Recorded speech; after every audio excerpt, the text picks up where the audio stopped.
গ্রামের একটি কাঁচা রাস্তা দিয়ে একদিন ছোট্ট ইঁদুরছানাটি হাঁটছিল। পথে মানুষের ভিড়, দোকানে সাজানো রঙিন কেক দেখে ইঁদুরছানার খুব লোভ হলো।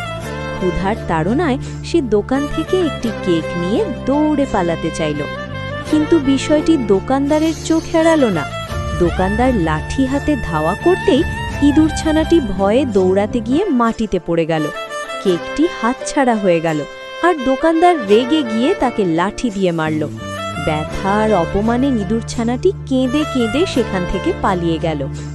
মনটা খুব খারাপ নিয়ে সে ঢুকে পড়ল এক ফুলের বাগানে। সেখানে নানা রঙের ফুল দেখে তার মনটা একটু শান্ত হলো। সে কিছু ফুল তুলে বাড়িতে নিয়ে এলো।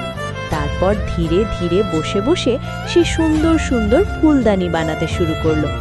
একটার পর একটা অনেকগুলো ফুলদানি তৈরি হলো। সব ফুলদানি সে একটি ছোট ঠেলাগাড়িতে তুলে বাজারে নিয়ে গেল। বাজারে তার বানানো ফুলদানি সবাই খুব পছন্দ করলো।